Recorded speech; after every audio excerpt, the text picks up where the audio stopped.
What happens when a prisoner is elected to Parliament? Well, this is one of the most unique stories and one of the most controversial moments in electoral history in Britain. Welcome to the Observations podcast. I'm Jason McKenna, and today I'm joined by Dr. Peter McLoughlin, a leading expert in Irish politics. We're going to be discussing the election of Bobby Sands as member for Parliament for Fermanagh and South Tyrone in 1981. But before we get into that, how are you doing today, Peter? I'm very good, Jason. It's good to speak to you. So, Peter, could you please explain who Bobby Sands was? Why was he in prison? Well, from the outset, that's actually quite a controversial question because there'd be very different views here in Northern Ireland, still a very divided society as to why Bobby Sands was in prison. I suppose the obvious, straightforward explanation would be to say that he was a member of the IRA, indeed a very important member of the IRA, and that he was imprisoned because of his membership of the IRA and being found in possession of weapons and charged of IRA membership, and therefore he was a terrorist, and that's why he was in prison. But obviously, Northern Ireland is a very complex situation where we need to understand what are the reasons that so many young men, and not just young men, but overwhelmingly young men, were joining the IRA. So it's a very complex history of Northern Ireland being set up as really as a state for the Protestant community in Northern Ireland that was dominated by the Protestant community that was only had a unionist government for 50 years that discriminated against Catholics, that Catholics were denied jobs and housing and even voting rights. And then when the trouble started, when there was a civil rights movement trying to address that issue of discrimination, that led to violence and civil rights protesters being attacked, even shot by the British Army, famously on Bloody Sunday. So all of these things had happened before Bobby Sands, as a young man, would have seen growing up. That causes him to join the IRA. So he and those like him would have a very different perspective and feel that they were not terrorists. Indeed, this is why there was a protest going on in the prisons at that time, is that they were insisting that they were political prisoners. They were in fact soldiers. They weren't terrorists. That they were representatives of the Irish Republican Army. They felt like they were genuinely the legitimate representatives of the Irish people in fighting for freedom and justice and a united Ireland. So it's not a straightforward answer there, but it hopefully gives you a sense of how complex this is. On one side, Bobby Sands is seen as a criminal and as a terrorist. On the other, by Republican supporters, he would be seen as a freedom fighter and a soldier. Could you actually elaborate a little bit more on the reasons for the hunger strike? You've said there that they wanted reclassification as political prisoners, but was it more than just that? That was the main aim. That was the key focus, is to be to recognition as political prisoners. Now there was a whole series of kind of sub demands, you might say, that were related to that they should have the right to wear, that relate to that principle. That was the key principle that was being fought over. But that the prisoners, the Republican prisoners, were demanding the right to wear their own uniform. Sorry, to not wear uniforms, to wear their own clothes. To be able to organise themselves and have their own free time, and to be able to not be treated as ordinary criminals. So it all relates back to this point that the British government had changed the law in the mid 70s, and I can come back and explain that point, to now classify these prisoners as saying that they were in fact just criminals, that they weren't political prisoners. They shouldn't be given any special recognition. So it comes down to that core issue of Republicans refusing to be classified as criminals, to say that they were not criminals, that they were freedom fighters, soldiers, and therefore when they were captured by state forces, that they were political prisoners. So that was the key ideological debate that was at stake here, is that Republicans were refusing to wear the uniforms. That was a very famous part of their protest, is that they refused to wear the uniforms that they were being given to wear in prison, to say that we are not criminals, that we are in fact soldiers and prisoners of war. So it comes back to that key issue of saying we refuse to be categorized as terrorists, as criminals, we're political, we're soldiers. Okay, and could you explain the significance of this at the time? What was there given a lot of public support and media coverage before even this Bobby Sands candidacy was even announced? There had been protests going on in the prisons in Northern Ireland for some time, yes, particularly in the late 70s. And really, again, you have to go back to the start of the Troubles in the late 1960s, then the emergence of the IRA as a serious paramilitary campaign, or terrorists, as the Unionists and the British state would have it.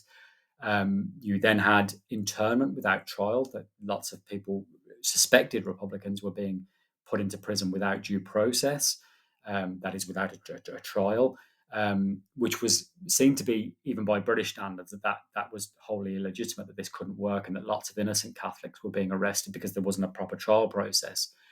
So by the mid 70s, the British government had moved away from this position of interning people and trying, because it didn't use. The problem was quite often that trying to convict IRA members is that they couldn't get people to stand up in court and say that these were IRA men, or to say what they'd seen in a court or such like, for fear of intimidation. It was very hard for the British government, from their point of view, to get convictions against IRA members. But they tried to normalise the judicial system, but also to say, we're not going to. Very early on, when they had interned Republicans, they had recognised that this was a political act. This was not. This was a deviation from normal legal standards, and therefore this was a political problem, and that the prisoners were originally given recognition effectively as political prisoners. They were able to all those things I've said before, to not wear uniforms, to be able to organise in their own and have their own free time, and not to be forced to perform certain work duties in prison and so on. So all of this existed in the early 70s, but the British government tried to move away from that. And you can see why it wanted to do that. It wanted to delegitimise the IRA. It realised that by allowing them recognition as in it being in any way political, that gave them support. Even in Irish America, for example, where a lot of the funding for the IRA in the early 70s was coming. So they wanted to try and undermine this claim by Republicans that they were political prisoners.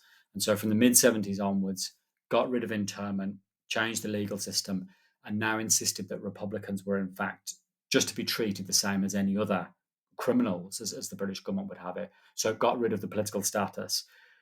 As a result of this, straight away from very early on, Republicans refused to accept this, refused, as I mentioned before, to wear the uniforms. And there was a whole protest in that for a long time of simply what was called the blanket protest. Because they would refuse to wear the uniforms and didn't have their own clothes, they would just put the blanket that was left on their bed around their shoulders, and otherwise be naked. So there was a serious political protest going on from the late 70s that escalated then into what was called the dirty protest, where you had there was controversy about the way that the prisoners the prison wardens were claimed as counterclaims about this, about exactly what happened, about whether excrement was being thrown at the prisoners, or that the prisoners were throwing at the prison wardens. But it ended up with the protest being, which you can imagine, caught huge headlines of smearing excrement on the walls of the prison. So you had this escalation from the blanket protest to the dirty protest, and then finally into the early 80s, you had the hunger strikes. Then it's continuing to escalate this campaign against the British government. So yes, there was a very serious prison protest going on from the later 70s into the early 80s, but it really reached its climax then when you had the hunger strikes from the early 1980s. And I'd like to explore a little bit more, maybe the tones of messaging. Was it different reporting that was done in Northern Ireland to elsewhere? You mentioned that the issue, I guess, was global because it reached, as you said, the Irish community in America as well. What was that kind of different messaging from all the places that this resonated?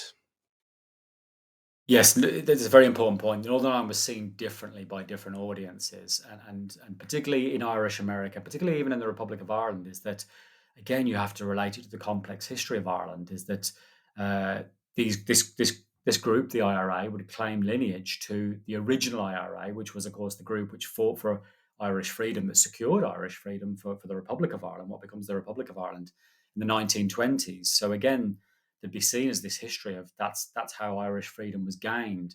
And so lots of people in the Republic of Ireland, and indeed in Irish America, saw the more modern post 1969 Northern Ireland Troubles IRA as being the same, that they were freedom fighters, and therefore didn't believe the British dominated media, because Britain obviously controlled the media and what was said in Northern Ireland, but overwhelmingly.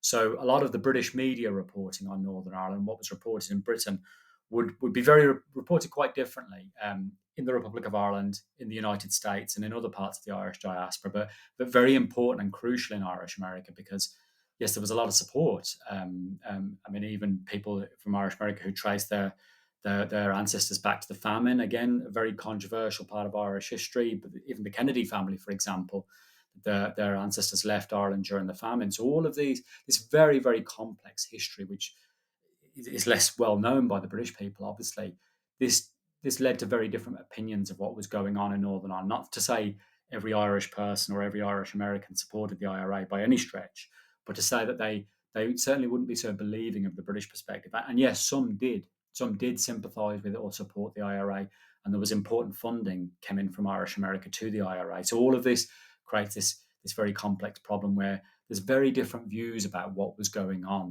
That comes back to this key point of Republicans seeing themselves as freedom fighters, the British government and unionists seeing them as terrorists, and people having very different views on that on either side, not just in Northern Ireland, but in the Republic of Ireland, in Irish America, and elsewhere.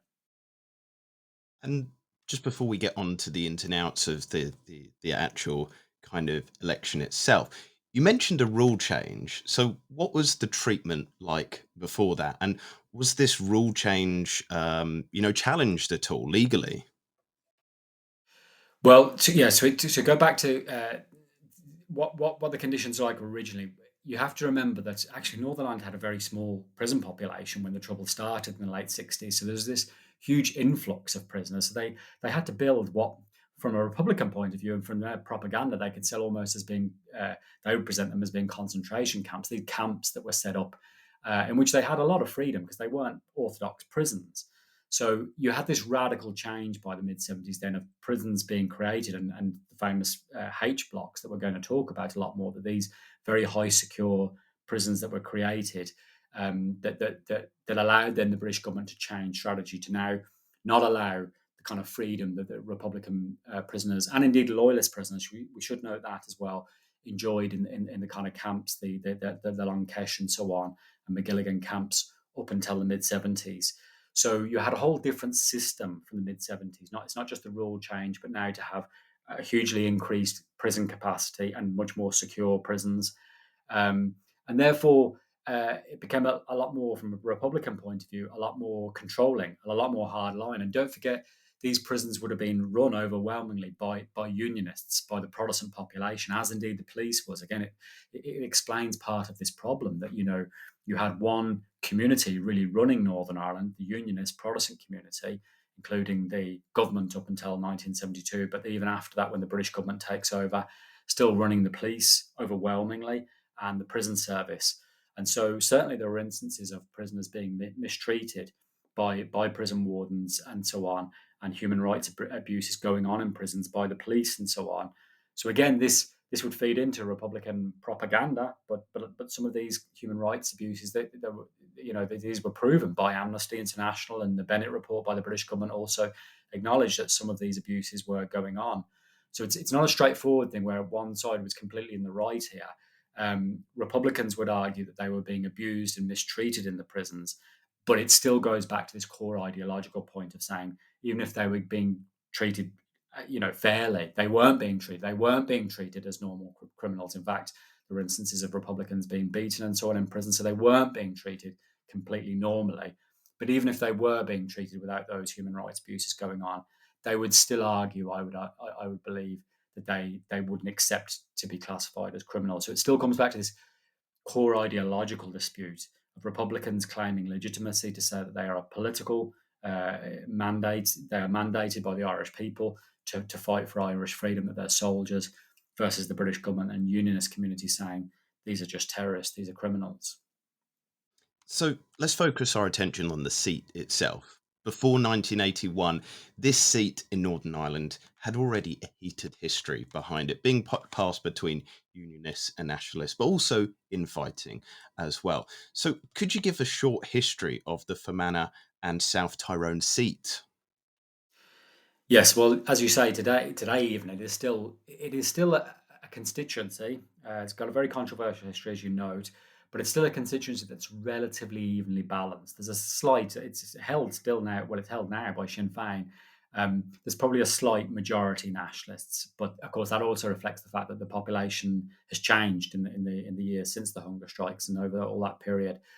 but it's been fairly evenly balanced for most of its history. And this is important because it means that if there is just one candidate on either side, then the majority community, currently Catholics, will win it. But as you said, there was infighting on both sides, and this is a common thing in Northern Ireland, is that this the idea of splitting the vote, which we use that term in other politics as well, is that if you have two similar candidates, maybe if you have a left-wing candidate and a Labour candidate, that's going to split the vote between on the political left, and the right will win. Well, you had a similar thing in Northern Ireland, whereby if you have two candidates from, say, the nationalist community and one from the unionist community, the unionist is going to win because the nationalist vote will be split. So it's that closely fought that if you have more than one candidate fighting on either side, that's going to really affect the outcome.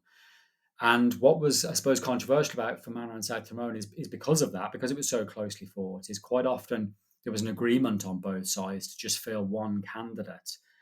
And up until that point, there had been an agreed candidate on either side, and it had passed from one to the other, unionist to nationalist.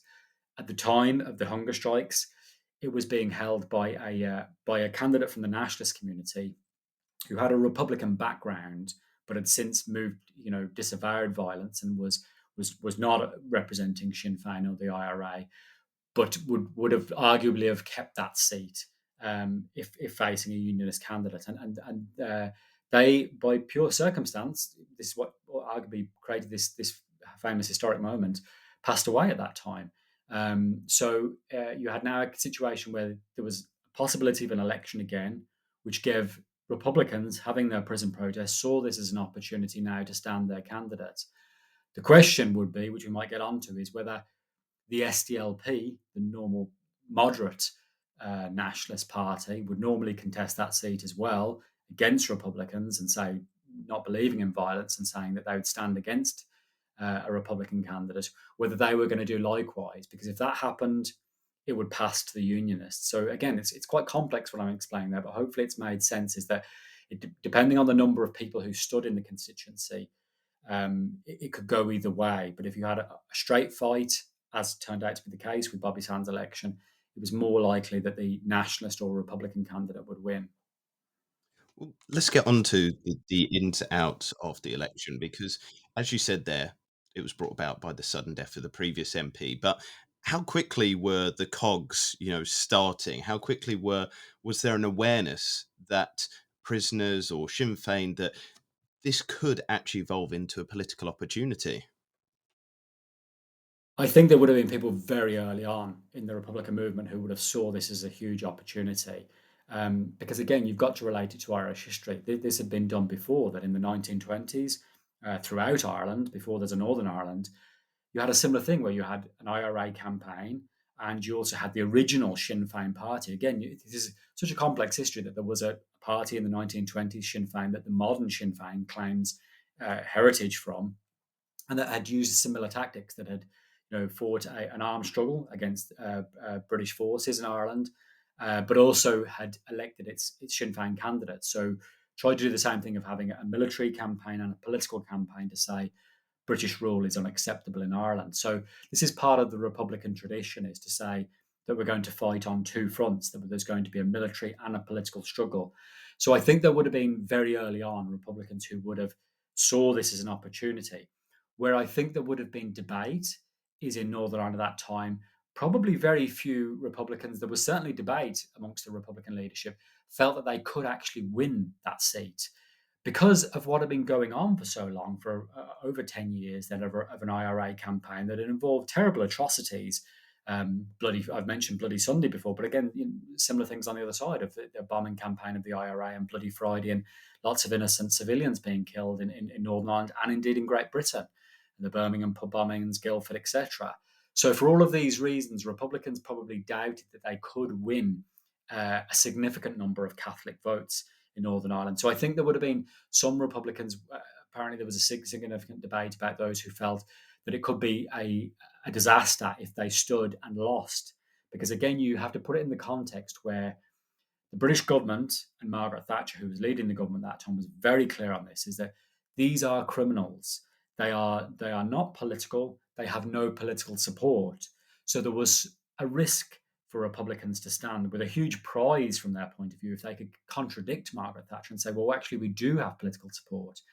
But there was a risk involved. If they lost the election, then equally the British government could have used that to say, in Irish America and elsewhere, these are criminals, they have no political support, and Irish Americans shouldn't be supporting them, therefore, because the Catholic people of Ireland, of Northern Ireland, have voted against them as well. So you can see there was a lot at stake. There was a huge prize in terms of propaganda and PR and the propaganda struggle between the Republican movement and the British state.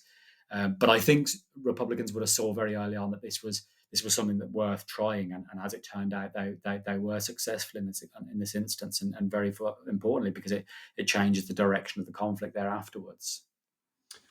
Let's explore as well that there wasn't just the complications, as you said, there of parties who would be standing, and also the considerations of the propaganda, the repercussions for long termism. But even Sands' candidacy itself depended on Noel Maguire, the brother of the previous MP, and whether he was going to stand or not. Could you explain the story behind that? Again, there's lots of testimony. There's stories about the late papers being handed in. But was there direct discussions between the parties on this issue? I mean, who was involved with deciding on the candidacy of Bobby Sands or Noel Maguire? I think an episode that's impossible to give a wholly accurate account of because there are competing versions of went on there. It's obviously quite controversial what happened. It comes back to this point about the norm would be is that the SDLP. So the SDLP, a reminder, were the moderate nationalist party. So the party that were led by John Hume, who later won the Nobel Peace Prize for the Good Friday Agreement. So it gives you a sense of this was the party that was represented the Catholic people but was totally committed to peaceful means and to non-violent means, and therefore opposed the IRA and opposed what they were doing. So the norm would have been that the SDLP would challenge Sinn Féin, as they do today, or challenge any Republican candidate like Bobby Sands. So the onus would have been on the SDLP to do that. Now, allegedly, it's suggested, so it's impossible to know the ins and outs of this, that I mentioned before that there was a common practice of getting a unity candidate, and it was suggested that yes, the deceased brother would stand in now as a unity candidate, so that it wouldn't be an IRA representative taking the seat, and that would allow the SDLP to stand back and allow the seat to still be held by a nationalist representative. It's probably the case that some way the SDLP were misled in what was going on there, that this was purposely done, that it was suggested that there was going to be a non-IRA candidate standing at the last minute. The papers were withdrawn. We probably can't know the truth of it, but that would seem a reasonable interpretation. Is there was a bit of gamesmanship going on there because the real competition was between, I suppose, until the election itself is between the Republican movement and the SDLP, the moderate nationalist party. So whatever it was that somehow the SDLP were encouraged to not stand, creating a situation whereby then only Bobby Sands' name was put forward and he was the sole nationalist candidate, which, as I've said, that creates that situation now where you have a real potential now for Bobby Sands to win if there's only one unionist candidate. So I don't think we can know the absolute truth of this because there's lots of different accounts of what went on, but that seems a reasonable kind of idea is that the SDLP were kind of, there was gamesmanship going on there to try and avoid the SDLP standing against Bobby Sands and splitting the nationalist vote to allow Bobby Sands a free run and to simplify the election for nationalist voters. And I'll get on to maybe what that choice, because that was still a very important choice for people, whether they were going to support Bobby Sands or not, SDLP voters particularly. And that's arguably what was decisive when it came to the actual electoral contest. But hopefully that explains what went on before in terms of the candidates being stood for the election on the nationalist side. I'd just like to open out a little bit more about what you're explaining there, maybe the gamesmanship with the SDLP. So, was there direct discussions with Sinn Féin and them about agreeing on candidates? I mean, where could that opportunity been taken from the parties involved? Because obviously it's a very complicated matter, but there are papers handing in and certain dates and certain procedures that have to be met. So I'm just interested when that opportunity could have occurred during those discussions. I think probably the confusion comes about because this would have been done through intermediaries, because of course it was very it was difficult again because of the SDLP's stance on this. That they were seen as a non-violent party, that it couldn't be seen to negotiate with the IRA, with the Republicans, and it couldn't be seen to be conniving in what they were doing. So I imagine that's what allowed for this to go on, is that there wouldn't have been at that point. Later on, when we get into the peace process, it becomes more complex, where the SDLP do decide that they've got to engage with Sinn Féin. But at that point, the SDLP would have been in the position that it didn't engage directly, and it didn't want to be seen. Of course, the thing about the SDLP is, in principle, it wanted to win even Protestant votes. The SDLP was founded mainly by Catholics, but also by important Protestant civil rights leaders, and wanted to present itself as being a non-sectarian party that would even win Protestant support for a united Ireland. So the SDLP, again, I stress, it stood for the same ideal as the Republican movement. It wanted a united Ireland, but it wanted to achieve that by peaceful means. And it felt the only way to do that was to win Protestant support. And you couldn't do that through violence, that you had to convince them. So the SDLP had this moral dilemma whereby it was very reluctant to engage with Sinn Féin. And that allowed, I suppose, the situation during the H Block crisis where there would have been informal. I mean, it's still in the SDLP's interest to try and de escalate the situation and try to continue to articulate its peaceful message. So it still would have been an opponent of Sinn Féin. And here's the other complexity. It comes from the same community, so there would have been people who in the same family, one might have been a Republican and one might have been an SDLP voter. So it shows there's a real dilemma there for the SDLP. I mean, that's what really happened there, is the SDLP was in an awkward situation, as he didn't want to be seen to be directly be endangering. Sands was on this, by this time, we haven't really got onto this, on hunger strike.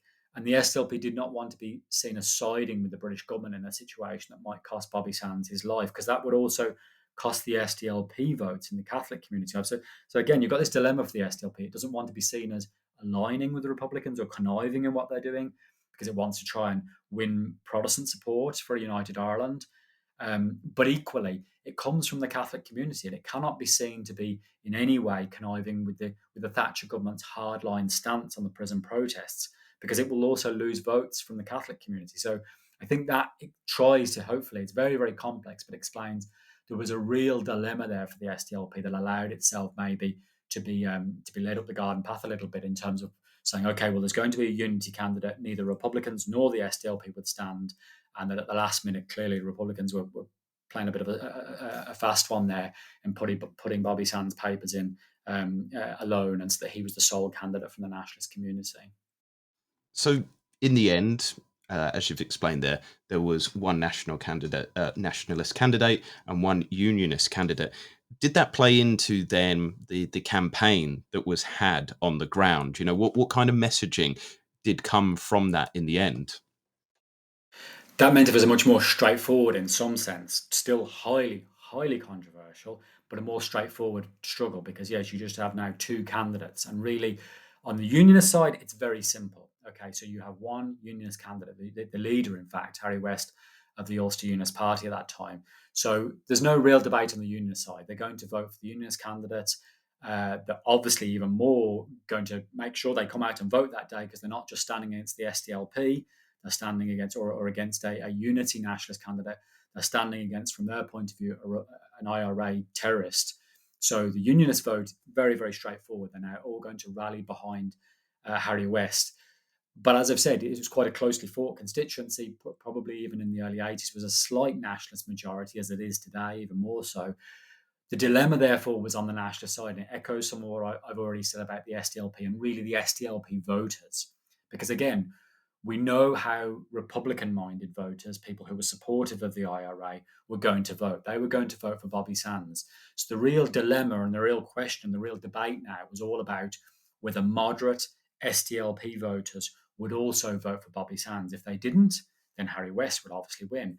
If they did, Bobby Sands could win the seat, and this is what would create history and all the controversy that went with it.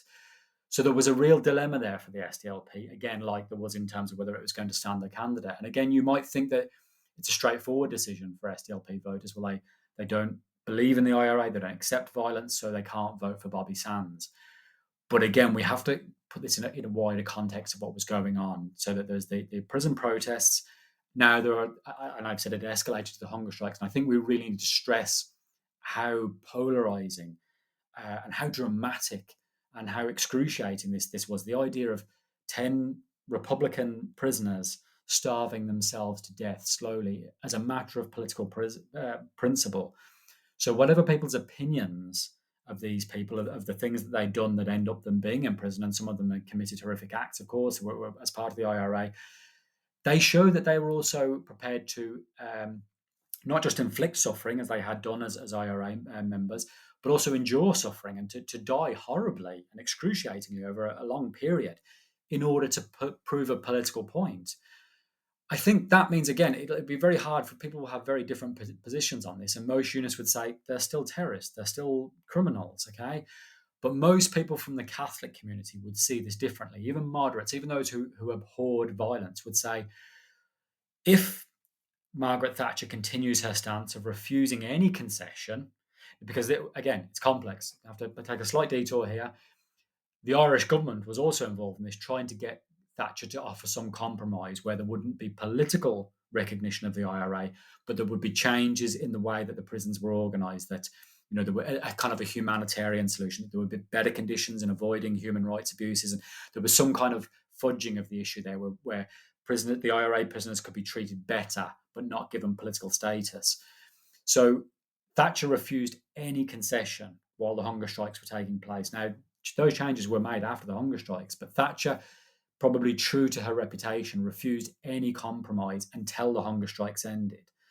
So for moderate, non-violent SDLP Catholic voters, they didn't want to be seen to be siding with Thatcher, who seemed quite prepared to let these young men die. And again, whatever the reasons they were in prison, probably from a nationalist Catholic point of view, they would see some of these men as also being victims of the conflict, that they joined the IRA because of discrimination, because they had seen family members killed by the British Army or by loyalists because of oppression and discrimination. So they might not agree that they were freedom fighters, but they probably would agree that they were politically motivated, and particularly when they were prepared to die as a matter of principle.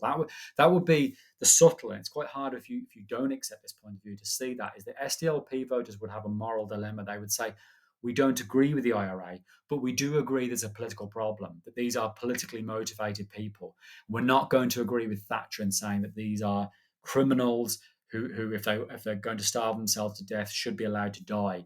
And I think the key point I should be making here is saying that even probably quite conservative Catholics, very, very anti-violence, would see this as trying to save Bobby Sands' life. They knew that if Bobby Sands died and the 9 other prisoners died afterwards, this would just create more violence, more recruits for the IRA. That's exactly what happened, because it's repeating Irish history. Again, we have to refer to Irish history.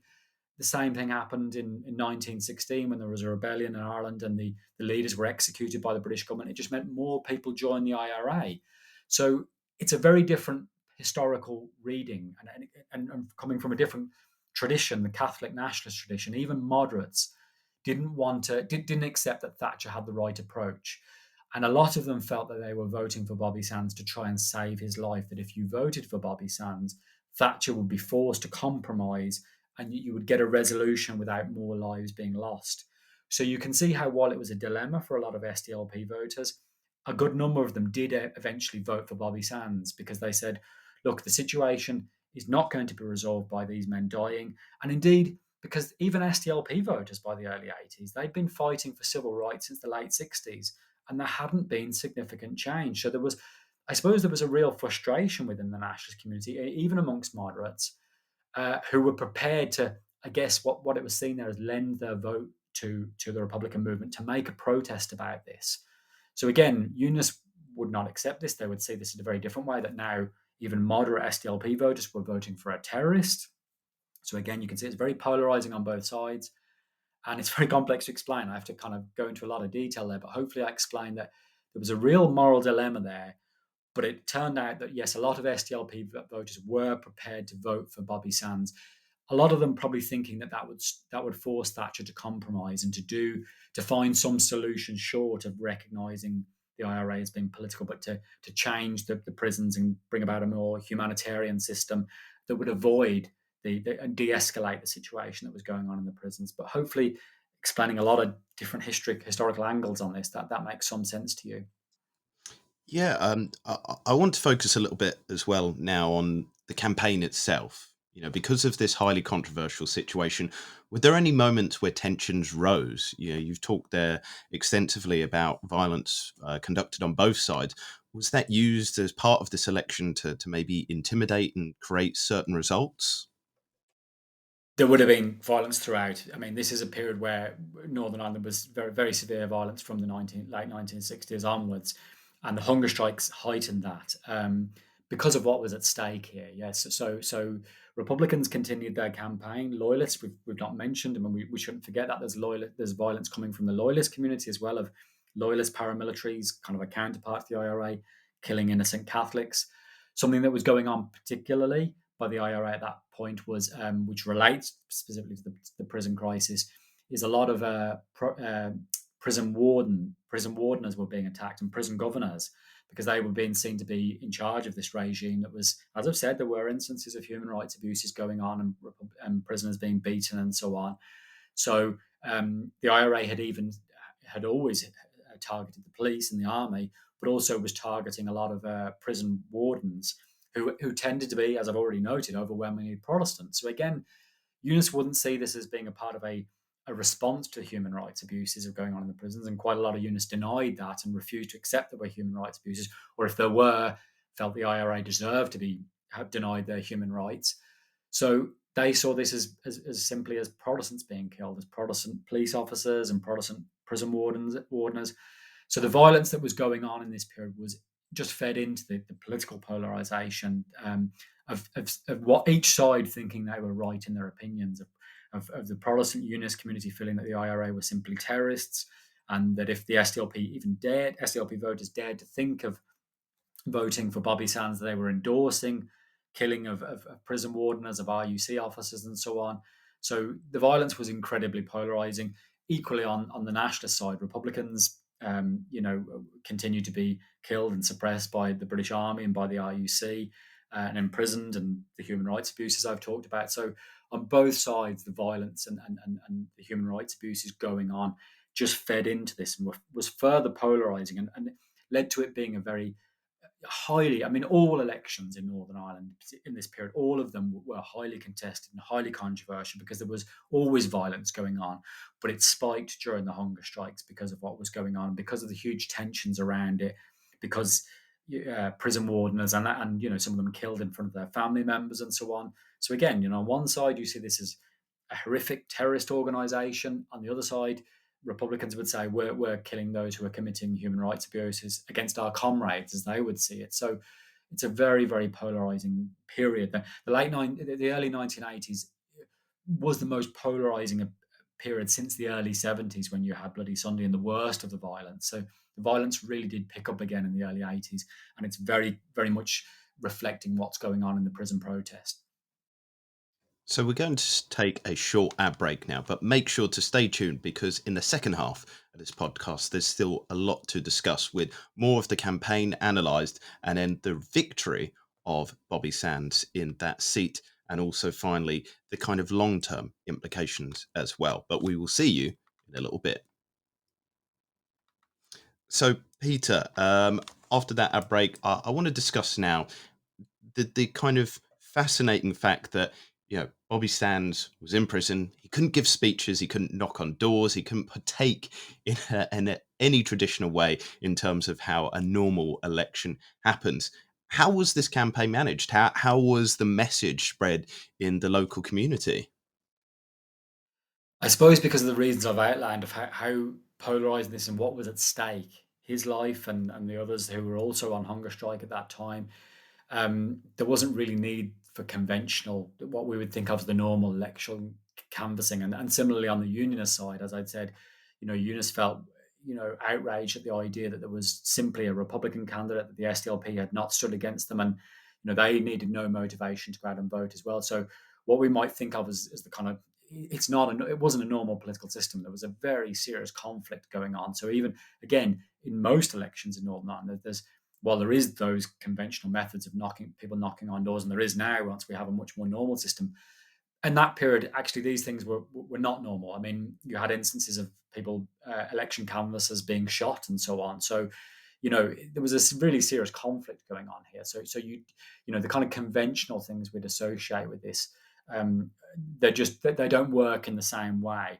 But people didn't need motivation to vote nonetheless because of what the kind of things that were at stake here, the terrible things that were going on either side of the conflict, and even more so. So that's the case with any election in Northern Ireland during this period, but even more so during this when so much was at stake.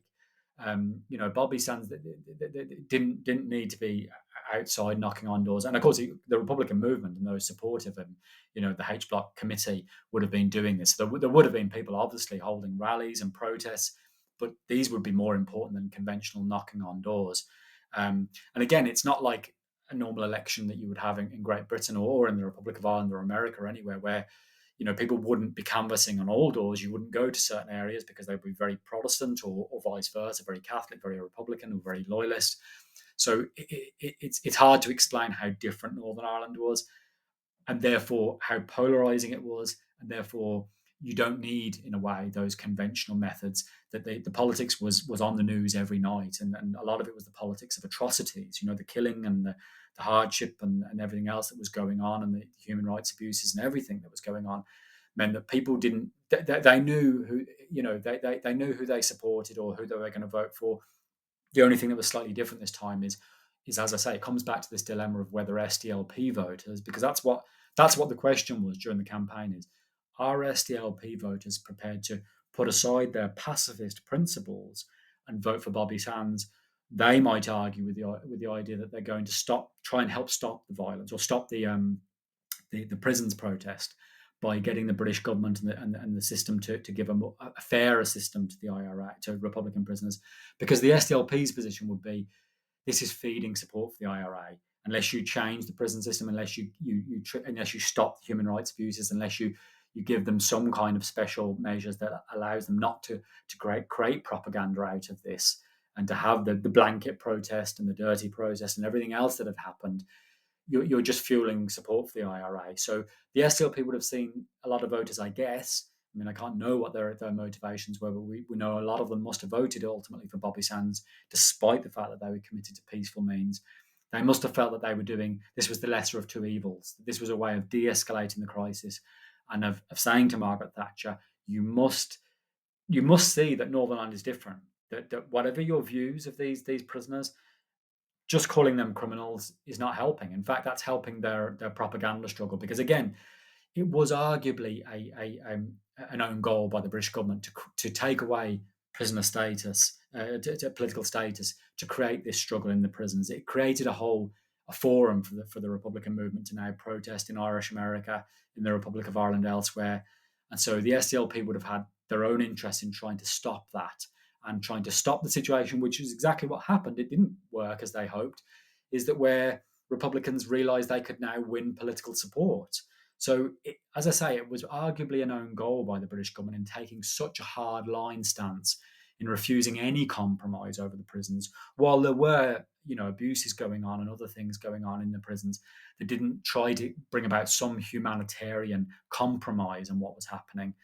So all of that fed into, again, a very, very polarizing situation, and it's very hard for us to get our head rounds of it being in any way like a normal electoral contest. No contest in Northern Ireland at that time was, but this one particularly wasn't.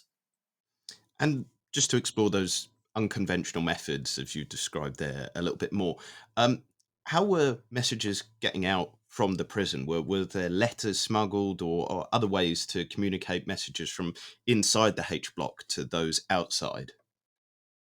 It was very difficult to do that because this was considered to be the most secure prison, one of the most secure in the world, because of the type of prisoners that it was holding. Loyalists as well as Republicans. We were overwhelmingly talking about Republicans here, but very, very dangerous loyalists as well. Nonetheless, that was done by again, quite highly unorthodox, astounding means. Whatever your views on this, if messages being smuggled out by family meetings, and messages would be exchanged orally, but by partners kissing or such like. There was all sorts of ways in which very, very small messages were smuggled out on famously on cigarette papers. So incredibly, incredibly small messages written on cigarette papers because the kind of the only paper that Republicans were allowed in the prisons. So incredibly small messages noted on this. This was a way for the prisoners to communicate with the outside world. Now that had gone on for a long time because this was about communicating with the IRA leadership outside. So it wasn't so much about the kind of actual electoral manifestos or so on that were being smuggled out. Again, that would have been largely dealt with by the supporting H Block committee, that is, supporters of the prisoners outside, and families. Don't forget, there's families involved, and so we haven't really talked about them so much. So families who again might not support what their sons were doing or their brothers were doing, might be SDLP voters, but their family members' lives are on the line. So again, that's another way of kind of giving you a sense of this, is there probably were family members whose sons had, in some cases daughters, but in this instance it's overwhelmingly it's a male prison, who had joined the IRA, who didn't agree with this, but felt that the only way to save Bobby Sands or Joe McDonnell, the next hunger strikers, life was to vote and say to Margaret, look, they are politically motivated. We don't agree with their violence. So getting back to your key point about the messages, that there was a very elaborate system, but that was mainly more to do with the kind of that was communication between the prisoners and the IRA leadership. There was a whole support network outside the prisoners, which included and was largely driven by the families. That would be a very important part of the campaign. The families would have been very prominent in this. They would have been saying, as I say, some of them themselves might have been SDLP voters. They certainly would have been saying to SDLP voters, please vote for Bobby Sands because it's the only way to save his life.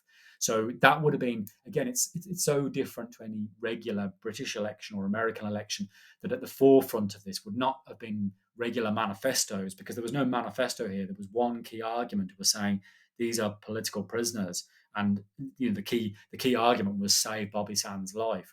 On the unionist side, I think the message would have been equally similar, equally simplistic, but totally opposed, of saying this is a terrorist, and if he chooses to commit suicide, that's how they would see it, then so be it. We cannot compromise with these people. You cannot compromise with terrorism or evil. So again, very, very different perspectives on this, which are totally understandable. If you're a family member, saying, please save my family member's life, or if you're a unionist victim of violence who's lost a family member because of IRA violence, to say, these are evil terrorists, So again, it's very hard for us to try and contextualize in relation to a normal election. It's not so much about manifestos or elaborate platforms. It's very, very simple. It's about Bobby Sands. Do you save his life, or do you allow him to die because he's a terrorist? That's the key message. So there were ways in which there was communication from the prisoners to the outside world, but it was less. The message was more simply constructed by the families and the support network outside, or on the other side by unionists saying, these are terrorists, let them die. So, kind of looking at it, you've got a block of voting or two blocks of voting that is not going to change, whereas the SDLP, as you've kind of described, they're the swing votes, they're the ones that really count. So was there a focus? Was there kind of a canvassing campaign, but not in the formal way that that we would expect, maybe through community hubs, churches, things like that? Was that how this influential but simple message was brought about? And this message of, save somebody's life, or as you said there, regard them as a terrorist. Was that how this was kind of discussed? Yes, and it's not to say that there wasn't some regular canvassing within the Catholic communities. If we were just focusing on that, yeah, there would of course have been some canvassing, but a lot more of it is much more impassioned and public politics. A lot of it would have been rallies. A lot of it was, and going back to that point I made about families, that you even had instances of family members, mothers would have been right at the forefront of this, as you can imagine, because what a dilemma it was for them to be seen to be, trying to save their son's life.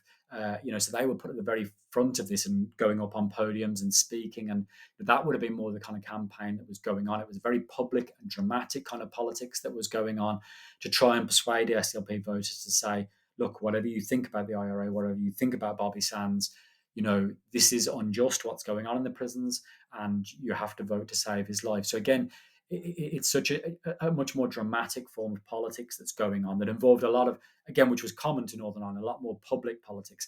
Another thing that was done, don't forget that, again, the media did not operate in the same way. That Republican candidates were not able to get that to go on TV and so on in the same ways.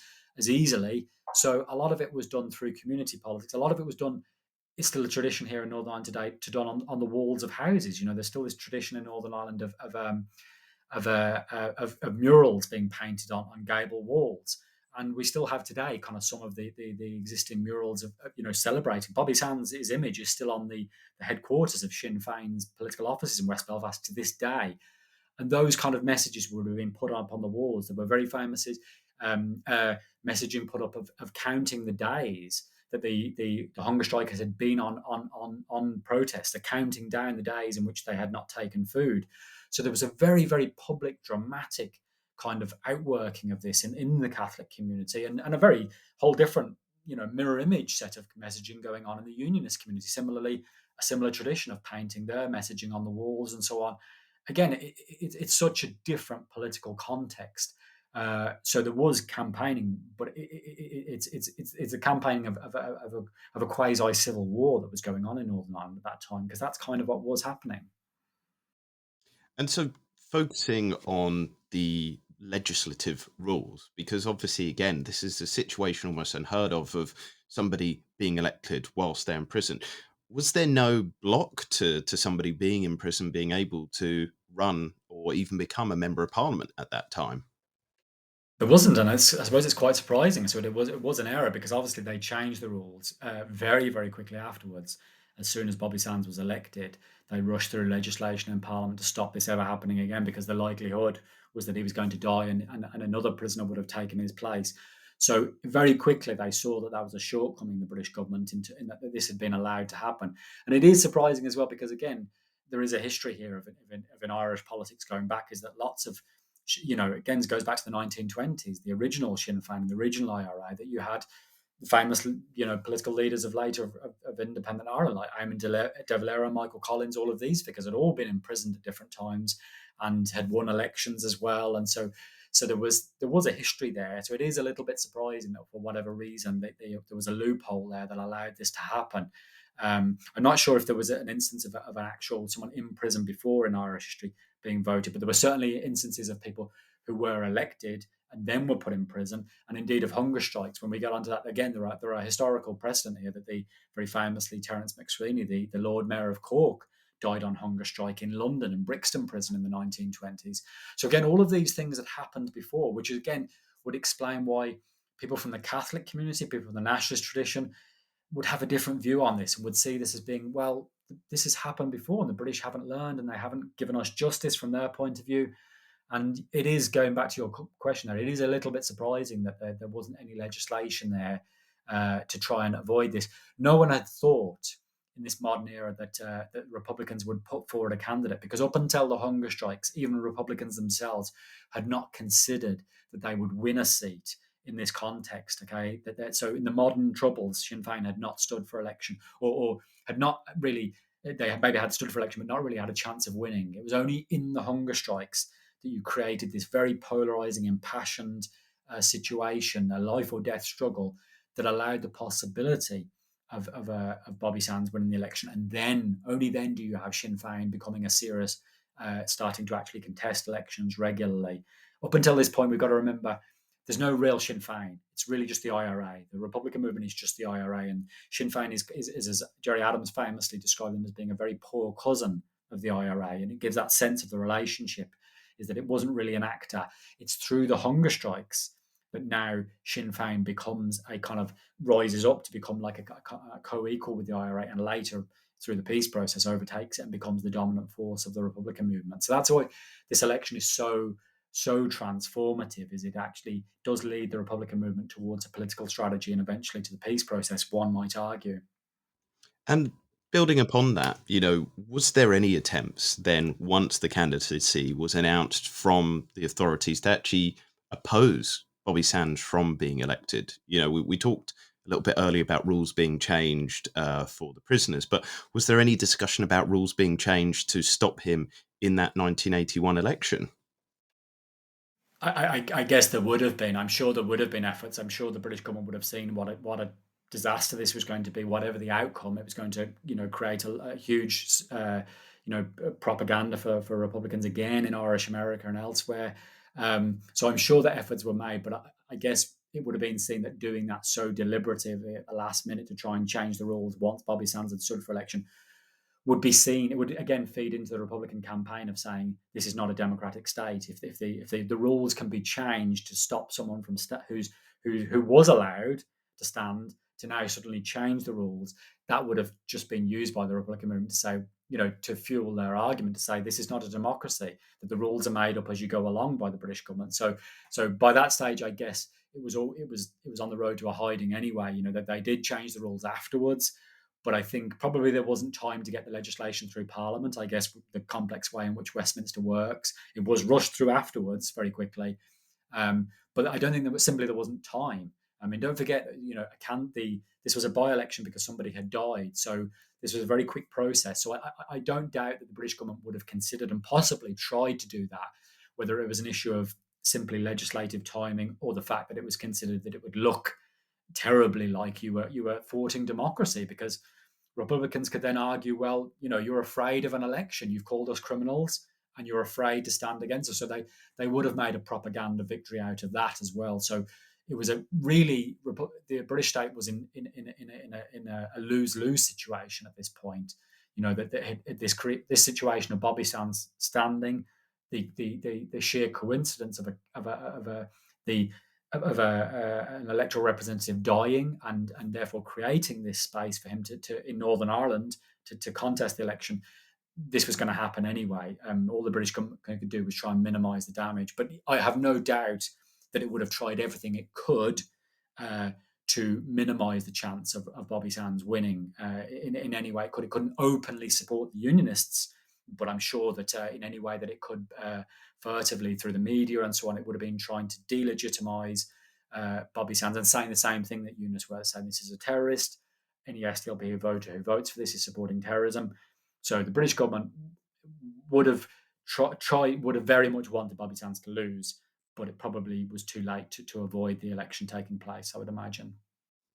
And so on the day, on the ground itself, how was the election day managed because of all this media attention and, as we discussed, rising tensions as well? Was there a lot of security? Was there police involvement or more armed forces involvement? And were there protests or other issues that kind of prevented people from voting or other issues at the ballot box? Very much so, all of the above, and again in a way that's very hard for us to comprehend. I mean, it's only very recently in Great Britain that we've had the rules introduced where you have to have ID for elections. That existed going far back in Northern Ireland because there were all sorts of controversies went on in Northern Ireland of people voting more than once and people who maybe had passed away and their vote being used by a family member because of how contested and how from a nationalist point of view, saying that the system was corrupt and non-democratic, and therefore Sinn Féin, particularly Republicans, did this, exploited. Even like I say, there was kind of almost a mythical thing about people who had recently passed away, their votes being used, or people voting twice, coming in later into the poll booth with a different outfit on, and all sorts of. So there were ID checks, things that have only recently been brought in Great Britain, have long existed in Northern Ireland. A massive security presence, as you would say, much more elaborate than anything you would see. But like you would see in a civil war situation, because for a long time Republicans had refused to take part in the electoral process and said that the SDLP were collaborators for feeding into this idea that you could change the system democratically. So election canvassers and so on attacked, and so there were lots of it was again quite regular that there would be violence and security issues around elections in Northern Ireland at that time, and this one even more so. So a huge security presence, huge protests going on at this time, and the other thing we probably should mention is a massive media presence. Again, we have to go back to the sheer spectacle of what was going on, of 10 men slowly and in an excruciating manner starving themselves to death, and all of the kind of the sheer drama of this had attracted not just the media from England and the Republic of Ireland. This was quite game changing as well, is that you had the international media was now in Northern Ireland, and this was a massive thing. All the big American networks, Australian, German, French, because this was such a contest, and what was going on, a direct challenge to Margaret Thatcher. The Northern Ireland had for a long time had made the headlines for violence and so on. But as the kind of grim violence continued into the 70s, interest withdrew from it. But this was a new, more fantastical and dramatic kind of thing. There was still violence involved, but the idea of these men who one side the government was saying these were criminals, and they were saying no, we are political prisoners, and we're prepared to die for our principles. So again, even whatever your views as a neutral journalist, you might think, well, this is fascinating, to try and communicate this to people in Boston or Philadelphia or Sydney to say, should we be looking again at someone like Bobby Sands and saying, is this guy actually not a criminal, and is he politically motivated? So there was a massive media interest there, which again did not suit the British government's aims, because you now had American, French, Japanese journalists turning up and speaking to Republicans, and Sinn Féin and Republicans now getting airwaves in a way that they've never done before, and the family members, again, all of these kind of things. So for the first time now, you had, for a long time, the British government had tried to avoid this situation of people from the Republican community, working class Catholics now, who were getting their message across to world opinion.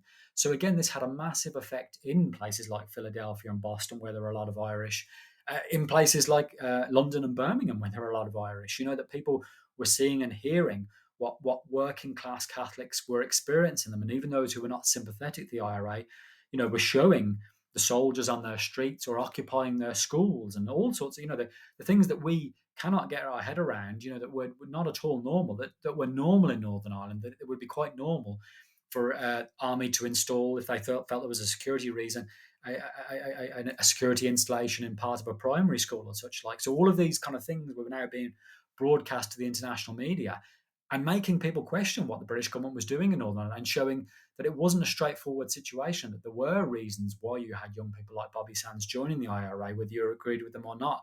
So again, it's so different in every way to a normal situation. There was always security, there was always special measures, but this election, more than any, there was the biggest international media presence that had ever been in Northern Ireland for this election. No two ways about it.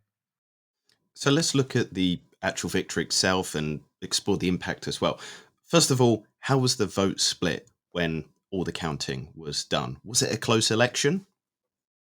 It was relatively close, as is still the case today, and goes back to this point that it's a fairly evenly balanced constituency, slight more Catholic majority, but that meant that if the SDLP hadn't have voted, or SDLP voters hadn't have voted for Bobby Sands, he would have lost. But it meant that there was a relatively narrow victory by about 1,500 votes. Okay, so I think it was something like 29,000 to Harry West, the Unionist candidate, about 30,500 roughly votes for Bobby Sands. So relatively close. I mean, and again, I make that point, very clear that all the Unionist voters had voted for the UUP's Harry West, and that the vast majority of Catholics had voted for Bobby Sands of the nationalist base. I'm sure there were those who couldn't have done that, who felt that they couldn't vote for Bobby Sands. But it seemed like very few people who didn't abstain, who didn't not use their vote. So it was quite, as is always the case. It's still the case today. It's quite a closely fought. It's switched hands a lot of times, even since that 1981. But on this occasion, it was so polarizing and so mobilizing. People on both sides came out in huge numbers. So it was quite closely fought. But the key thing was, the game-changing thing was that Bobby Sands won. And therefore, this was an enormous propaganda victory for the Republican movement, because now you had for so long the British government saying, these are criminals, they're terrorists, they have no support. And, famously, Margaret Thatcher, when she was asked by a reporter saying, are these not political? She said, crime is crime is crime. There is no political crime. There's this famous phrase, that she was unambiguous in her message of saying, these are terrorists with no political support. Now, seemingly, Republicans could claim, well, we do have some political support. We are not just criminals, that there is a reason why nationalists and the Catholic community are so alienated that they are prepared to give their vote, either to vote very, very much endorse Bobby Sands, or to acquiesce in this, to kind of say, look, if I have to choose between Harry West and Margaret Thatcher and Bobby Sands and saving his life, then yes, I will vote for Bobby Sands. So that led to this relatively narrow, but in terms of political implications, enormous victory for the Republican movement, which, of course, as I've already kind of preempted and said, this really then gives birth to Sinn Féin in the modern era. they now realise, because lots of IRA members doubted this, they didn't know if they could win support, if they could win over those SDLP voters, and worried that Bobby Sands would lose, and everything I've said would be the reverse. Margaret Thatcher could then claim, "Look, you don't have support. Democracy has prevailed. You're a terrorist, etc." So there was a risk involved, but therefore the rewards were huge for the Republican community, and they realised now we can actually have what became known then as the ballot box and Armalite strategies, that you can have this dual strategy, which, as I said, was used in the 1920s in Ireland before, is that you can have both an armed campaign against British rule, the IRA, and a political struggle by Sinn Féin. And that's kind of what emerges in the aftermath of the hunger strikes and Bobby Sands' victory, is that then Sinn Féin becomes a kind of a genuine political counterpart to the IRA as part of a dualist strategy. And so, looking at the reaction, then, was there a difference in how the result was perceived in Westminster compared to Belfast, Dublin, or even further afield? As you said, the eyes of the world was on this election.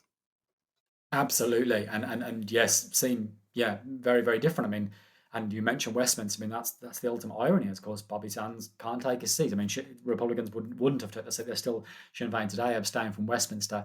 But you now had a prisoner, not just a prisoner, but a man who, very shortly afterwards died because of his hunger strike, who has been elected to Westminster. So now as a member of the Queen's Parliament, and all the other trappings that go with this. So this, again, it's a huge propaganda victory. Even in Republican areas now, kind of mocking almost the British system, writing up the Right Honourable Bobby Sands. So it is again a huge propaganda victory for Republicans to now claim that you are subverting and exposing British democracy for the sham that it is from a Republican point of view. Is that you've now had a revolutionary, an IRA hunger striker elected to your parliament. So you can imagine how this was seen at Westminster, and how still the message would have been pretty much the same, whatever the outcome, that he was still a terrorist, and the terrible acts that Republicans had committed that ended up they were in prison. There would have been still that consistency of message, because that's all they had to continue that position. That's all they could think to do. Whereas now Republicans could say, not just to its support base, but to people in the Republic of Ireland, in Irish America, and so on, is to say, look, there is support here, and the media has come and shown that it is more complex. At least not completely agreeing with the Republicans and saying that they had absolute legitimacy by any means. I mean, any good journalist was going to say, it's not like Republicans are right in this, but they're going to say, well, actually, there's more to this than what the British government and the British media have been saying. So that's why it's such a breakthrough, and that's why it was seen very differently. And yes, you do see, even in the kind of mainstream and moderate, probably the Irish American press, that is, in those that were from the Irish American community, would have been much more sympathetic. But even in mainstream papers now, in America, in Australia, in France, and Germany, people now questioning what the British government was doing in Northern Ireland, and questioning a situation whereby, yeah, even moderate nationalists now were seeming to vote for the IRA, and what this meant. So it raised an awful lot of questions about what the British government was doing in Northern Ireland. So a huge propaganda victory, and changes the course of the conflict, because now people are saying, asking a lot more questions of what the British government was doing, and what the IRA were doing.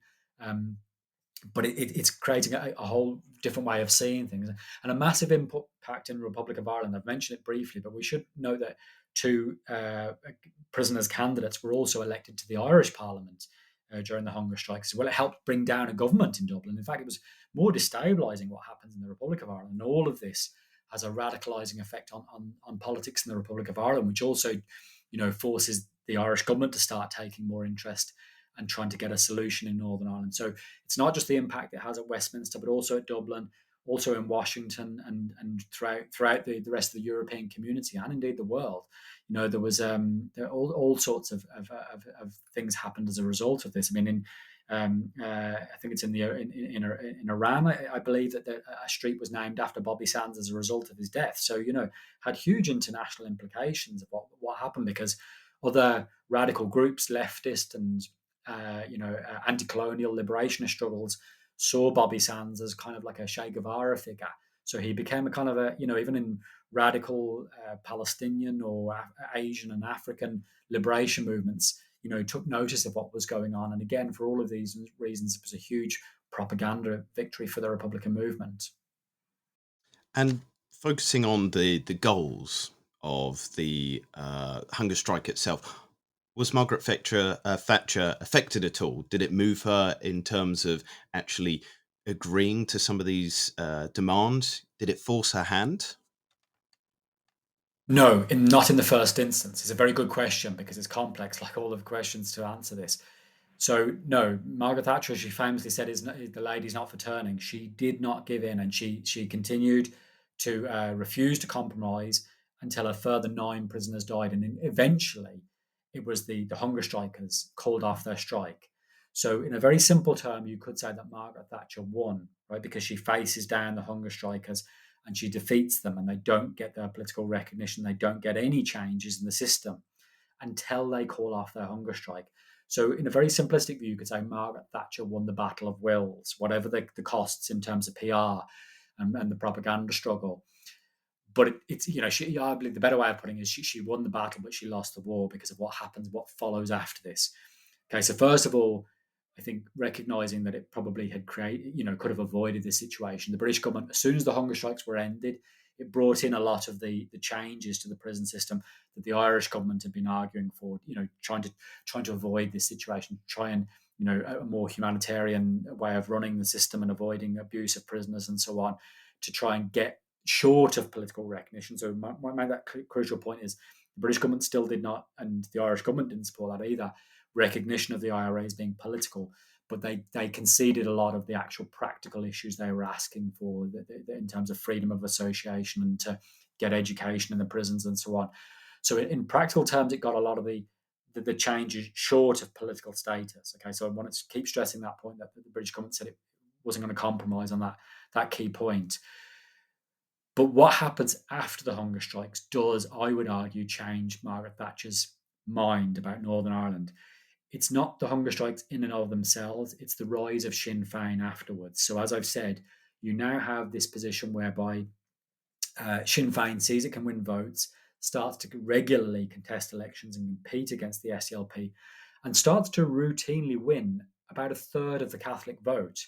Okay, so it obviously wanted to win more, but it showed that at least a third of the Catholic population was prepared to vote for, the political counterpart of the IRA.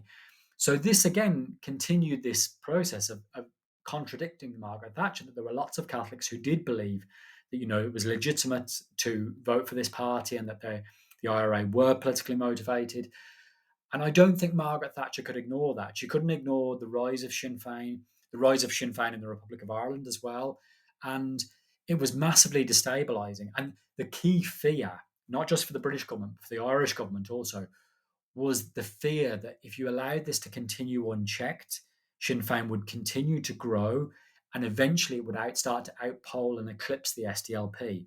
That was the real fear for the British government and the Irish government, because if Sinn Féin, as it wanted to, started to outpoll the SDLP, then it could claim we have majority support in the Catholic community for our armed struggle. It might escalate its campaign, and it would definitely use it for propaganda reasons to say, we are now the majority representative of the Catholic people of Northern Ireland who are repressed, etc., etc.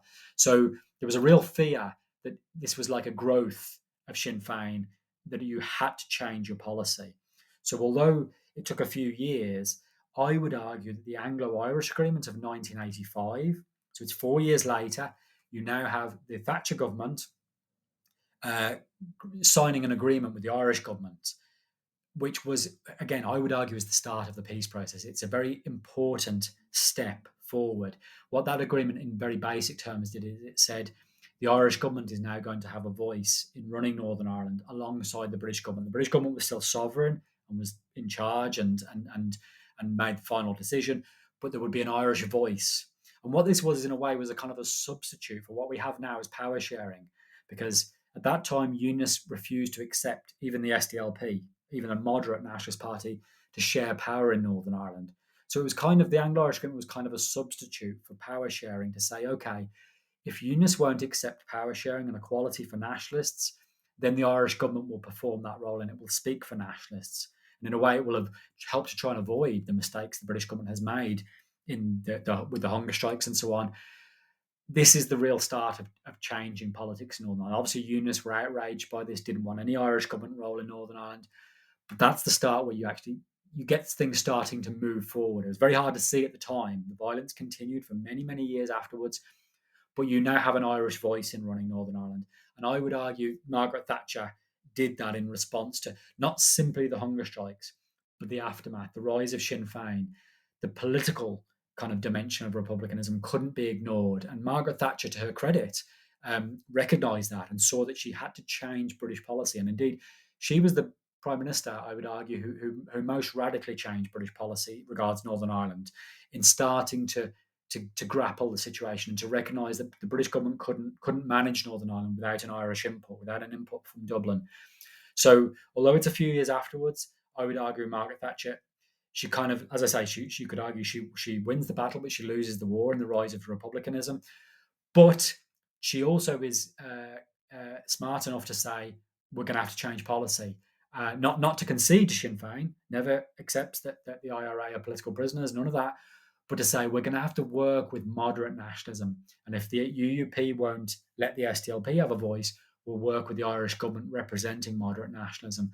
So I would argue that it does change the game, and that there is a fundamental change in British policy towards Northern Ireland as a result of the hunger strikes or the fallout of. And so you've explained, some legislative changes in terms of the relationship between Britain and Ireland, and the power sharing, how it leads to in Northern Ireland, but also in terms of the impact again on parliamentary elections. There was legislation, as you described, rushed through so that prisoners could no longer be involved in any parliamentary elections. Could you describe that as well? There was, and not just that. There were other responses to Sinn Féin. Sinn Féin was still seen as at this time not being part of the solution. So there was obviously the legislation to bar any prisoner from standing. It was much more difficult to introduce legislation that barred someone standing simply for Sinn Féin, because again, that would play into Republicans' hands of being seen as anti-democratic. Is that you're saying, well, here you have someone who's trying to win votes to operate democracy, and they're being denied their democratic voice. So the British government couldn't ban Sinn Féin from standing for elections. What it did do is somewhere kind of a halfway between that, is it did ban Sinn Féin electoral and Republican representatives from speaking on the media in Northern Ireland or in the UK. So at large, so you have this very famous instances now of Gerry Adams and Martin McGuinness and so on not being allowed to be interviewed by the BBC or by ITV or by the Guardian or whatever it was. It was actually more TV broadcasting, so TV and radio. So their voices were not allowed to be broadcasting. Now again, it led to kind of an own goal by the British state, because the legislation was such that the media, which saw this as kind of a perversion of democracy, denying people who wanted to make a political argument their voice in the media. They got around this by dubbing the voices. There was this very famous episode some people might remember in England of Gerry Adams would be on the TV, but it wouldn't be his voice. It would be dubbed by someone with a Belfast accent or such like. So it was a technical way of getting around that media broadcast. So it kind of made a mockery of the system, really. So again, I would argue you had this awkward situation for the British government where it was trying to stop Sinn Féin's rise, but the more it did this, the more anti-democratic it looked, and the more because people in the media were saying, well, that isn't, you've got to listen to people's political voice, and therefore they went round the legislation and found ways to broadcast Sinn Féin's message, even if it wasn't Gerry Adams or Martin McGuinness speaking in that way. And again, this was a huge own goal in America. When Gerry Adams famously got to visit the USA in 1994, when you get onto the peace process, at that point, Sinn Féin was still banned from being on the airwaves, and yet he was able to go on chat shows in America. And again, it almost mocked British democracy to say you had this political leader, that others would see him as a military leader, going on TV chat shows in America and being allowed to speak. And American people saying, well, how is he banned in Britain? This is meant to be the home of democracy and the mother of all parliaments. And yet this guy is banned from the airwaves. So you can see how it was a very catch-22 position for the British government in dealing with Sinn Féin. With the IRA, it was more straightforward. Is you can say they're terrorists and you imprison them and you suppress them. Sinn Féin was very different, and I would argue that's why ultimately it was good that Margaret Thatcher, who introduced, who made further mistakes with that the media legislation, I would argue, ultimately did start to change her policy in more fundamental ways to involve the Irish government that helps lead to the peace process. It's a very complex thing. It's not like the British government is doing everything right or everything wrong. It's trying its best to manage its situation as best as it can. But I would give credit to Margaret Thatcher in saying, as well as the mistakes she makes, she fundamentally changes policy to now start to reform Northern Ireland. Because the point I would also make about the Anglo-Irish Agreement is you then had, with an Irish government input, radical reform of Northern Ireland, and particularly in terms of employment and discrimination, all the things that were still going on, that you started to change things and improve the position for Catholics, and to try and create a situation whereby Sinn Féin might now see that politics would work rather than armed struggle. So all of this, in a very, very complex way, I would argue feeds into the peace process. Is that you start to get the British government being a bit more sensible about what's going on in Northern Ireland, and not simply saying everything that Sinn Féin is saying is wrong and that there's no discrimination. There clearly was discrimination, and to try and deal with the reality of what's going on in Northern Ireland. So while all I should stress throughout this, there's terrible violence going on. It's not a straightforward process where everything gets better. There's still horrific violence going on. But if we look at it as historians, we can see the hunger strikes and the rise of Sinn Féin and the responses, most of the responses, led in a way that leads to the peace process and what we have in Northern Ireland today. This is the kind of final question before we get on to the analysis of the significance for democracy overall. I wanted to ask that, did this campaign represent a shift in Republican strategy? So from armed struggle to electoral politics, and you've said that there was a continuation of violence, but was it ramped down from this moment onwards? Was there kind of seen as that's the new pathway to take to actually, get involved with politics, talk to people, and go about it in this differing strategy? Or was that change only visible later when these concessions were made from the British government as well? Again, it's a good question because it's very hard to answer. It's not straightforward. So now you have this, what Republicans said they weren't giving up on violence. They have this dual strategy now, the ballot box and Armalite strategy. But very quickly, although there was success to a degree in this, that Sinn Féin got a third of the vote, as I said, roughly, it kind of stalled at that level. The majority of Catholics still would not vote for Sinn Féin if it continued the armed struggle. So Bobby Sands was kind of an exception to the rule, where SDLP voters might have felt they were trying to save his life and de-escalate the prison protest. Most SDLP voters would still vote for the SDLP, and the SDLP continued now to contest Sinn Féin and was in a real struggle with it. So there were limits, and indeed you could argue that the IRA's violence was a limiting factor. That although there was a success to this dual strategy, there was also a central contradiction, because most Catholics would still not vote for Sinn Féin while the IRA continued its atrocities. And there were very famous instances of this, like the Enniskillen bombing in 1987, which you could see even maybe more moderate Republicans, seeing that, ordinary elderly Protestants who were slaughtered in that bombing in 1987 in Enniskillen, that they abhorred this as well. And so, that affected Sinn Féin's votes, is that, some who might be Republican and want a united Ireland still couldn't support that kind of atrocity. So there was kind of a limiting factor there. There's the violence limited how far Sinn Féin could win Catholic votes. So you could see that contradiction arguably fed into those in the Republican movement who are more political, to say kind of what you've intimated there, that you need to be more strategic in the violence you use, and maybe to avoid things like Enniskillen, and if you can, to do more economic damage. There were very famous bombings in London in the early 1990s and so on. So maybe some of this kind of fed out of that. I mean, we can't know the truth because it's a clandestine organisation, but I would argue it leads to this tension within republicanism, is that you have those like Gerry Adams and Martin McGuinness trying to lead it in a more political direction, but those who still see politics as surrender, and that you cannot give in to the British government, and that democracy is corrupt and that you can't win by that means. So that kind of explains why the peace process was so complex, isn't it? It took a long time for people like Adams and McGuinness to try and say that there is a political way forward, and that they needed the British government also to move. So that, what kind of happens in the early 1990s is you get further movement of the British government now after Thatcher by John Major, famously the Downing Street Declaration in 1993, of kind of saying to Republicans and indeed to loyalists, saying, if you give up the violence, you will have a seat at the talks table in the negotiation process. So again, people will argue about the date of the peace process and maybe say that 1993, that's the real birth. I would argue that the genesis is there in the hunger strikes, the Anglo-Irish Agreement, and the shifts that are going on. But it's a process, a complex process, still a lot of violence and horrible acts going on, even in 1993.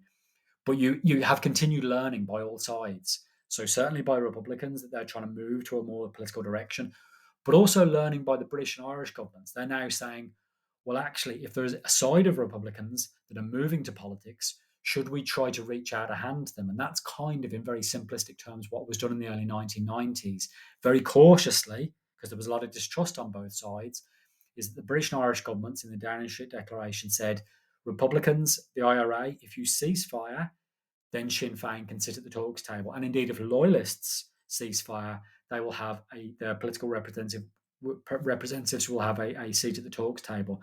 So you can see, not in a straightforward way that anyone could predict, it feeds into the process that becomes the Northern Ireland peace process, whereby people accept you're going to have to do business with people like Sinn Féin and indeed the loyalist political representatives, that you can't build peace in Northern Ireland by simply speaking to the SDLP and the UUP and the moderate political parties. So again, there's a radical process of change going on there that thankfully leads into the peace process and the Good Friday Agreement and the settlement that we have in Northern Ireland today, I would argue. So, going on to our final concluding questions. First of all, looking more broadly, are there any parallels in other democracies where similar protest candidates have succeeded? There is, you'd struggle, there will obviously be parallels. I think you would struggle to find a situation like Northern Ireland that has been as successful. We've been very, very fortunate here in Northern Ireland. And it arguably reflects the fact that we're in Western Europe. It's a very unusual case. There are similar conflicts going on in the world, of course, right around the world today. And you could make parallels with the Basque Country in Spain or with Colombia and so on. But I think Northern Ireland is the best example of where you've had a very broadly, it's not perfect, but a broadly a shift to politics and a successful transition away from violence towards a political settlement process. So Northern Ireland is a very powerful example of how you can do that. Okay, that with a lot of political effort and patience and willingness to do brave and radical things, that you can move beyond violence. So it's a very good example of that. So it is the best example, and I think it's a very fortunate example because I mentioned a few times the USA and how that fed into support for the IRA, but also it fed into the peace process later on. Famously, you had Bill Clinton because of the huge support in Irish America. While there were reasons why we had such support in our peace process, the Good Friday Agreement was chaired by George Mitchell, a US senator appointed by Bill Clinton. So we were very, very fortunate in the circumstances here. I think it's quite unique in that there's been a lot of support from the USA, from the EU, because we're part of the EU. So a lot of funding for peace initiatives, for cross-community and cross-border. All of these things fed into the peace process. So I'm always very careful when I compare Northern Ireland and say, does it have lessons for other places? Because we're very, very fortunate with that support. But the basic principle, yeah, I mean, probably the obvious example would be the Middle East today. Is that you have a similar thing where Hamas is on a bigger scale. It's obviously a bigger conflict and even more controversial, much worse violence. But you could argue there are some similar dynamics there. Is that Hamas won the Gaza election in 2006 and has got a political mandate of sorts. Now there hasn't been an election since. It's more complex than I can go into here. But the similar point, that an armed group has some political support, and the response to Hamas's victory in 2006 was broadly the USA and the EU and the Israeli government refused to do any business with it. And that experts in the Middle East might argue that fed into the situation where Gaza was treated as Hamas became political pariahs and Gaza was treated as basically blockaded so aid and so on, and economically blockaded. And that's fed into the festering of the problem that we still see the repercussions of today. So there would be those who would argue that that was not a sensible decision, is that whatever your views of Hamas, that when it won an election in 2006, that, a more sensible strategy would have been to try to see, can you steer Hamas, like Sinn Féin and the Republican movement was steered, towards a more political process. Again, I respect that will be very, very controversial for some people to accept. But if you're going to, and it is more complex, it's a bigger, more geopolitically complex conflict. But if there's a lesson to be learned from Northern Ireland, it's certainly that you cannot simply deny those who get political votes to say that they are completely illegitimate, however much we might disapprove morally of what they do in terms of armed struggle. So there might be some lessons, but again, I would say Northern Ireland is a very fortunate situation because of where it is in Western Europe. So the final question for you is, does this election still resonate in Northern Ireland today? Does it still have an impact on legislation? In a sense, in that yes, Sinn Féin is now the main party in Northern Ireland. It leads the government here. It's part of as we have a power sharing system along with the DUP, but we now have a Sinn Féin First Minister. It's the main opposition in the Republic of Ireland now. So Sinn Féin would argue, as it wants to get rid of the line of the partition and unite Ireland, that if there was no united Ireland, it would be the main party in Ireland today and would run the government right across Ireland, which is obviously what it wants to do ultimately. And it's on a it would claim it's on a political pathway to do that. So obviously it still has political ramifications in that, again, Sinn Féin has transferred to becoming essentially a normal political party. Now, not everyone will accept that, and there are still controversies. And I mentioned earlier on today, you were talking about the legacy still today on I believe on the headquarters, certainly until the last time I saw it, on the headquarters of Sinn Féin's main building in West Belfast, is a picture of Bobby Sands. So you can see that they trace, their legitimacy and their political position and their dominance today back to that Bobby Sands standing for election at that time. But it's seen very differently again on both sides of the community here. We're still a very divided society. So you've had instances of Sinn Féin local councils and so on, where it's tried to name, say, a local park after a hunger striker or an IRA member.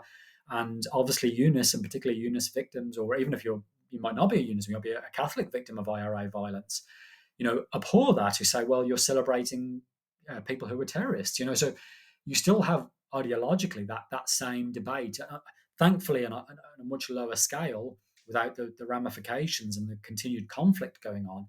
But you still have people who have very different views of what Bobby Sands represented, whether he was a freedom fighter and a hero for Republicans, or whether he was a terrorist and a criminal from UNIS and other victims of IRA violence. So that debate has not been resolved, and I see it in my classroom still today. You will have very different views of what Sinn Féin represents and what its origins with the hunger strikes. But again, I would stress the more positive side of that is it shows that whatever your views of Bobby Sands and others and the reasons they were in prison, that process towards a more political strategy has led to a peace here. Not a perfect peace. No system is perfect, but a largely successful democracy. So I think there are still important lessons there for how we can't treat, what happened with the hunger strikes is to treat something as a black and white issue, that it's simple. Everybody, one side is wrong, one side is right. And that clearly shows that it's not straightforward, and we have to deal with the complexity of this if we're going to get political progress. Well, thank you very much for your time today, Peter. And just kind of going through it, Bobby Sands' election was a striking moment in British and Irish political history, one that continues to raise questions about representation, protest, and the limits of democracy. It's a reminder that by-elections can be more than just local contests. They can become moments of national significance. So, as I said there, thank you so much for your time today, Peter. Thank you. It's good to speak to you.